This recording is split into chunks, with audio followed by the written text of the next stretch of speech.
Hey everybody, it's your old pal Chuck. And don't you just love surprises?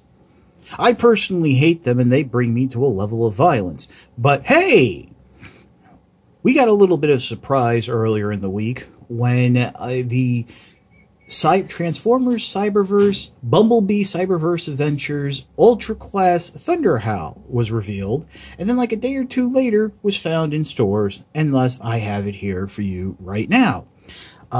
This is a new figure. I gotta be honest, I haven't finished watching Cyberverse, but he has debuted in the cartoon in the final episodes of Season 3. So, I don't know, he's an Autobot, but I don't know the whole characterization. We are getting a deluxe class version of this figure, anywhere between now and sometime next year, depending on shipping and all that, but we've discussed that before. That will be part of the McAdams Build-A-Figure. But we do have a very good representation of the character, at least from what I assume. Now, this is not how it comes in packaging, and I just want to show you that real quick. First of all, this is the wolf tail, and it just pegs into the side there, and right underneath it, pegging in, is Thunderhowl's sword. So it's kind of cool that they were able to work in a sword and sheath gimmick, which is something actually weapon storage they had been working into these Energon armor figures. Next up is the cape. The cape actually comes detached. It just pegs into the right over the shoulders here, and you're going to want to pull that out and things of that nature. And if you notice, the Energon armor is on a bit of a hair trigger. Well, to activate the Energon armor, you have to remove the next piece of Thunderhowl that comes loose, and that's the top of the wolf's head. Basically, what you do is you come in the front here, it's on, and you pull it out, and that will trigger the armor, just like that. It's kind of cool, kind of interesting. You cannot activate the armor with the cape on. What's also very cool is the wolf's head can actually peg into the sword, so you can actually have like the sword and then a power-up form, although I think in the cartoon the sword always has the wolf's head. So yeah, to reset the gimmick, what you want to do is, well, first of all, remove the head from the sword, turn the figure around the back, open up that spring hinge, clip the armor back into place, and then attach the wolf's head to the middle there. And chances are moving it will trigger the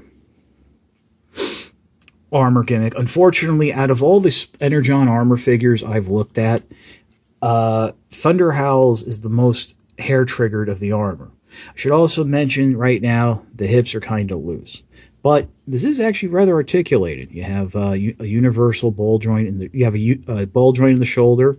You have a swivel at the bicep and almost a 90-degree bend at the elbow. That's for the transformation. I did mention the ball joints here. And due to transformation, there is a little bit of a hip gimmick.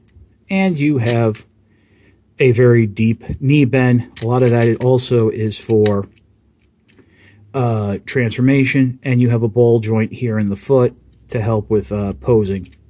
I mean, I do recommend, you know, when handling the figure from the waist down, be mindful of that joint. We will address it in getting to vehicle beast mode. And if you notice, yes, right there, the armor was starting to come out again. I'll give you a little close-up look at the head there. Not bad. Has a little bit of that's like a Cyberverse, Cybertron. Remember the Cybertron line when they would have their beast formers, and how the heads would sometimes incorporate some bestial elements. So let's pause and get into the transformation. Okay, you might notice that I've went ahead and reattached Thunderhowl's cape. That's actually one of the last parts to do in the transformation. But I went ahead and did it now because, frankly, it'll make things a lot easier, because in the handling of the figure for transformation, the Energon armor will want to pop out. So to start the transformation, bring the arms forward like this. Then you're going to rotate the shoulder pad forward on its own joint right there. And then you want to rotate the fists forward. And then you'll bend the arms slightly. That's just, you can adjust that to your taste when you're done. And since we're here, go ahead, bring the wolf's head up and into position like so. The jaw does open a little. That actually is another step that's towards the end, but hey, you can do it now. Coming down to the feet, what you want to do is come around this way, bend the, don't bend the knees yet, but you're going to pull down, and basically there's a double hinge right there in the hip. You want to square these off, and what would be the butt flap right here, this is going to peg into, and will actually secure the hips in wolf mode. So just push that down. Yes, that would be a little easier to do with the cape off, because that is on a hinge, but I think saving your sanity is a little bit better. Go ahead, bend the knees 90 degrees. And then after you do that, or while you're doing that, flip those panels forward that were on the hip where the scabbard would peg into. Now you want the legs up like this. And then what we're going to do is the gray section right here is going to bend forward. It snaps into place. So you're basically digigrading the legs to some extent. Go ahead, bring that whole thing down like so. You're just about done with the wolf mode. Bring the tail scabbard and the sword in. Peg the sword back into the tail. And right in that hips, that section that's holding the hips in place, is a little bit of a hole where you're going to friction clip. Pair of holes where you're going to friction clip the tail in. I think it's, I usually, yeah, come in from the top and just push it down. And there you go. You might have just, if like me, just popped off the cape, push it back in, and straighten the legs up for the figure. You know, straighten everything out, pose it however you want. There is Thunderhowl in its wolf, Cybertronian robotic wolf mode. You still have the articulation here from the shoulders, the elbows, the hips, the feet, the ball joint at the feet. Nice looking wolf mouth right there. I mean, it's nice. You can have it open and stuff like that. Some people are complaining about the cape.